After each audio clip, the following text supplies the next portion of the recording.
கோவை கூட்டு பாலியல் வன்கொடுமை வழக்கில் தொடர்புள்ள குற்றப்பின்னணி கொண்ட நபர்களை போலீசார் சுட்டுப் பிடித்தது எப்படி? Kovai police commissioner Saravanasundar download செய்ய சொன்ன காவலன் செயலி என்றால் என்ன என்பதையும் விவரிக்கிறார் எமது சிறப்பு செய்தியாளர் சலீம். கோவையில் மனதை பதற வைக்கும் சம்பவத்தில் என்ன ஆச்சு அப்படின்னு சொல்லி நாம் இப்போ பார்க்கவிருக்கிறோம். அதாவது ஞாயிற்றுக்கிழமை கோவையை பொறுத்த வரைக்கும் நிறைய பேர் படிக்கிறதுக்கும் வேலை செய்கிறதுக்கும் வராங்க. அப்படி ஒரு மாணவி, அவங்க பிஜி பண்ணுறாங்க, போஸ்ட் கிராஜுவேஷன் பண்ணுறாங்க, கோவைக்காக படிக்க வந்திருக்காங்க. பக்கத்தில் ஒரு விடுதியில் தங்கியிருக்காங்க. அந்த மாணவி என்ன பண்ணுறாங்க அப்படின்னா, அவங்களுடைய நண்பரோடு ஒரு நாள் காரில் பயணித்து கொண்டிருக்கிறார்கள். விமான நிலையத்தில் பக்கத்தில் இந்த காரை நிறுத்திவிட்டு அவர்கள் இருவரும் பேசி கொண்டிருக்கிறார்கள். இருவரும் நண்பர்கள் என்று சொல்லப்படுகிறது. அந்த நேரத்தில் தூரமாக ஒரு ஸ்கூட்டர் வருதுங்க. அந்த ஸ்கூட்டரில் ட்ரிபிள்ஸ் வராங்க. அந்த ஸ்கூட்டர் நெருங்க காரை நெருங்கி விட்டார்கள். அந்த ஸ்கூட்டரில் உள்ள 3 பேர் என்ன பேசிக்கிறாங்க அப்படின்னா, அந்த காரில் இருப்பது யார் என்று பார்ப்போம் அப்படின்னு சொல்லி வராங்க. ஆள் நடமாட்டமே இல்லாத பகுதி அது. வெளிச்சமும் அந்த பகுதியில் சரிவர இல்லை என்பதை அந்த கயவர்கள் 3 பேரும் தனக்கு சாதகமாக பயன்படுத்தி கொண்டார்கள். நேராக வராங்க, காரில் பார்க்குறாங்க. ஒரு ஆண் ஒரு பெண் இருக்கும் காரணத்தினால், இவர்களும் போதையில் இருக்கும் காரணத்தினால் என்ன பண்ணுறாங்க, கத்தி வச்சுருக்காங்க. முதல்ல உள்ளேருந்து வெளியே வாங்கன்னு சொல்கிறாங்க. உள்ளே இருப்பவர்கள் பயந்து கொண்டு வெளியே வரல. ஏதோ தப்பாக நடக்க போகுதுன்னு சொல்லி அவங்களுக்கு ஒரு உள்ளுணர்வு, வெளியே வரவில்லை. காரின் கதவை அவர்கள் திறக்கவில்லை. அந்த நேரத்தில் தான் கத்தி எடுத்து காரின் முன் கண்ணாடியை ஓங்கி அடிக்கிறான் ஒருவன். கண்ணாடி தெரிக்கிறது. அவர்கள் பயந்து விட்டார்கள். இப்படி கண்ணாடியை உடைத்து அந்த பெண்ணை வெளியே இழுக்கிறார்கள். நண்பன் அந்த பெண்ணை விடமாட்டேங்கிறார். இங்கே அதாவது அவர் போராடி பார்க்கிறார். அவர் போராடும் பொழுது இந்த கயவர்கள் ஒருத்தர் என்ன பண்ணுறான், காரின் கண்ணாடியை அடித்து உடைத்தான் இல்லையா, அந்த கத்தியை எடுத்து அந்த நண்பரின் மண்டையிலேயே அடிக்கும் காரணத்தினால் அவர் அங்கேயே சரிந்து விழுகிறார்.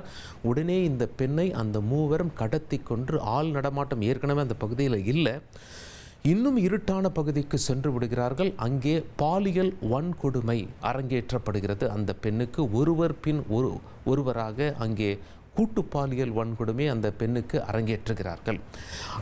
தலையில் அடி வாங்கி அங்கேயே மயங்கிய அந்த நண்பர் என்ன பண்ணுறாரு, விழிப்பு வந்ததும் போலீஸ்க்கு ஃபோன் போட்டார். போலீஸ் வந்துட்டாங்க.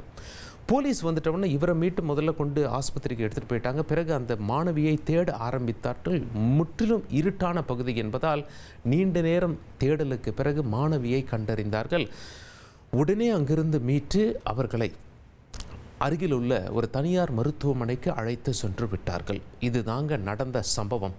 மிகப்பெரிய பதட்டத்தையும் பரபரப்பையும் இந்த சம்பவம் ஏற்படுத்தியிருக்கிறது. செய்திகளில் வந்துருச்சு, கூட்டு பாலியல் பலாத்காரம் என்று போலீஸாருக்கு குற்றவாளியை பிடிக்க வேண்டும் என்ற ப்ரெஷர் பில்டப் ஆனது.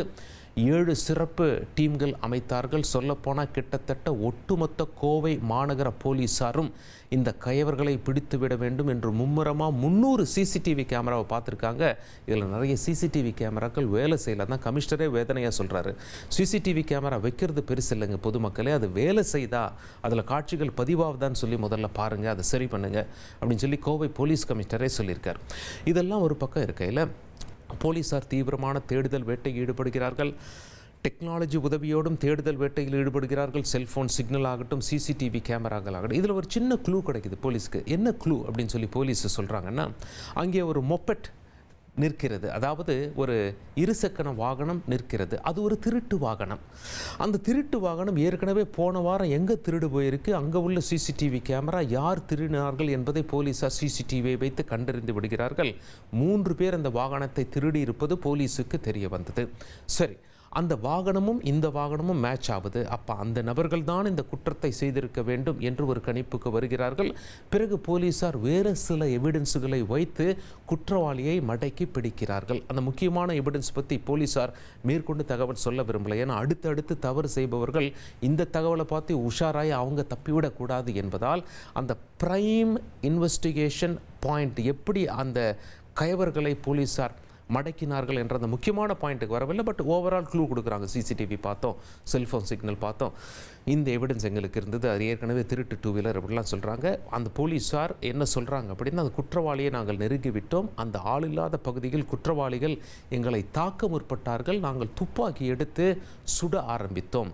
2 பேருக்கு 2 காலிலும் குண்டு காயங்கள். ஒரு நபருக்கு ஒரு காலில் குண்டு காயம். அவர்கள் கொண்டு வந்து மருத்துவமனையில் அனுமதிக்கப்பட்டு விசாரிக்கப்பட்டு வருகிறார்கள். சரி, இப்போது போலீஸ் கமிஷனர் பிரஸ் மீட் வைக்கும்போது ஒரு மிக முக்கிய தகவலை பதிவு செய்திருந்தார்.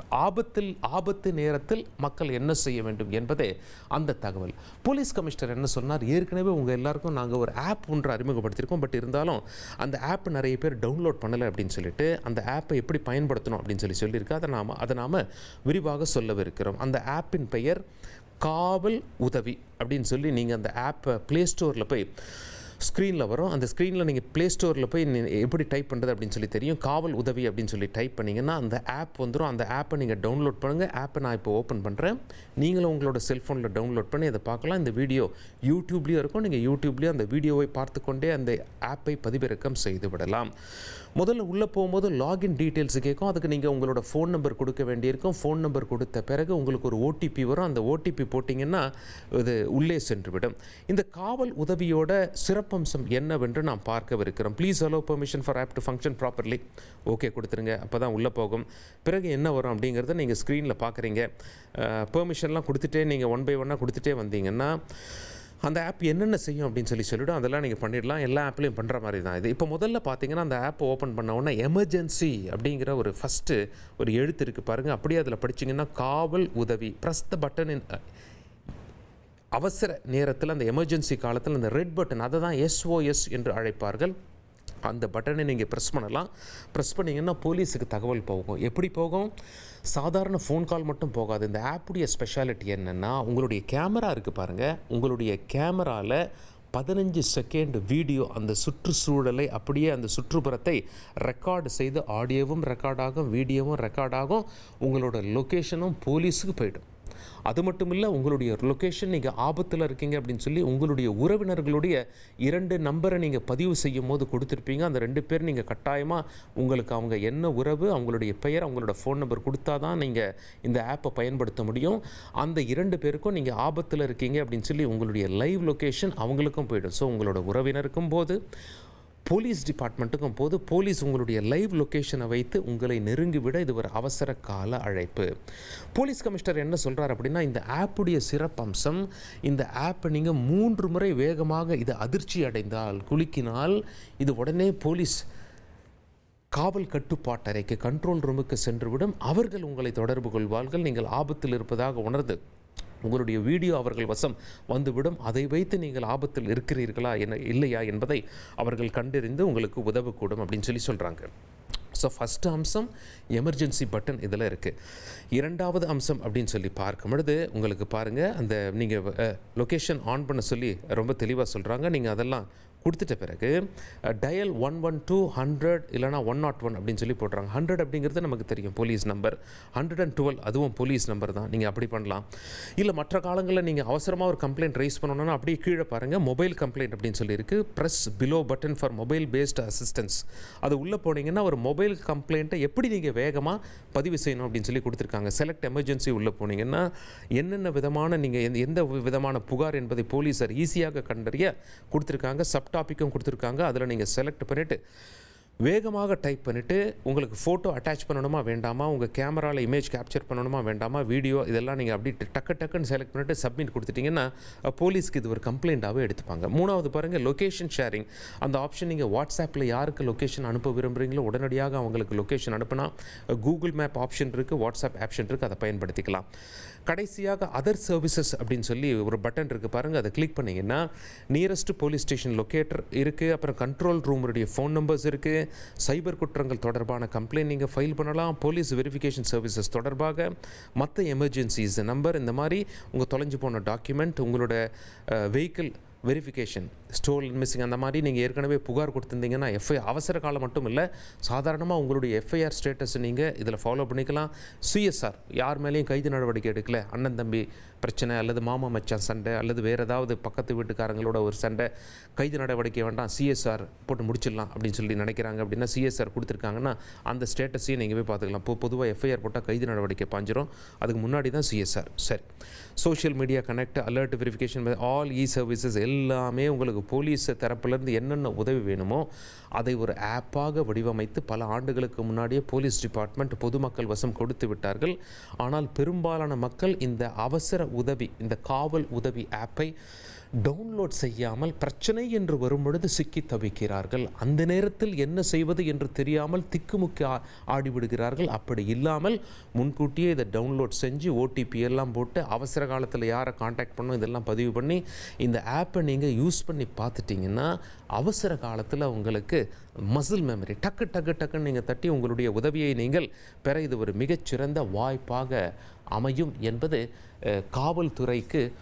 காவல்துறை பொதுமக்களுக்கு கொடுக்கும் அட்வைஸ். அதே நேரத்தில் பொதுமக்கள் என்ன காவல்துறைக்கு கோரிக்கை வைக்கிறாங்கன்னா, சம்பந்தப்பட்ட 3 கைவர்கள் இந்த கோயம்புத்தூர் கேஸில் மது அருந்திவிட்டு இந்த செயலில் ஈடுபட்டிருக்கிறார்கள். பொது இடத்துல மது அருந்துறவர்களை போலீஸார் தயவு தாட்சணையும் பார்க்காமல் கடுமையான அடி உதை நடவடிக்கை எடுத்தால் மட்டுமே அவர்கள் பொது இடத்தில் மது அருந்த மாட்டார்கள். அது மட்டும் இல்லைங்க, போலீஸ் அப்படின்னாலே கைவர்களுக்கு ஒரு உள்ளச்சம் இருக்கணும், நடுக்கம் இருக்கணும். ஒரு தவறு செய்தால் அதற்கு பிறகு தீவிர நடவடிக்கை பாயும், நம்ம இந்த சொசைட்டியில் வாழவே முடியாது என்ற ஒரு பயம் வந்தால் ரவுடிகளும் சரி, இது போன்ற குடித்துவிட்டு தவறுகள் செய்யும் கைவர்களும் சரி, இவங்க ஏற்கனவே கொலை குற்றம் இவங்க மேலே இருக்குது, பெயிலில் வந்திருக்காங்க, அங்கே வந்து அஃபென்ஸ் பண்ணியிருக்காங்க, நிறைய திருட்டு குற்றங்கள் இருக்கிறது, மீண்டும் ஒரு அஃபென்ஸ் செய்ய துணிவது ஏன் என்ற கேள்வியை பொதுமக்கள் வைக்கிறார்கள். காவல்துறை அடி உதையில் சற்றும் தளரக்கூடாது. கயவர்களை பொறுத்தவரை நல்லவர்களுக்கு நண்பனாக இருக்கணும், கயவர்களுக்கு கடுமை காட்ட வேண்டும் என்பது பொதுமக்கள், செய்தியாளர்கள் இது தொடர்பான செய்தி சேகரிக்க பப்ளிக் ரியாக்ஷன்ஸ் எடுக்கும்போது பொதுமக்கள் காவல்துறைக்கு சொல்லும் செய்தியாக இது தென்படுகிறது. பரவலாக பொதுமக்கள் ஊடகத்தினரிடம் காவல்துறைக்கு வேண்டுகோளாக வைக்கிறார்கள். கோயம்புத்தூர் இன்சிடெண்ட்டில் நடந்தது தான். காவல் உதவி ஆப்பை எப்படி பயன்படுத்தணும்னு பார்த்துட்டோம். டவுன்லோட் பண்ணுங்க, பலனடைங்க. இனி செல்லும் இடமெல்லாம் செய்தி. தந்தி டிவியின் வாட்ஸ்அப் சேனலை ஃபாலோ பண்ணினா செல்லருக்கும் இடமெல்லாம் செய்தி. இதோ QR கோட், இப்பவே ஸ்கேன் பண்ணுங்க, ஃபாலோ பண்ணுங்க.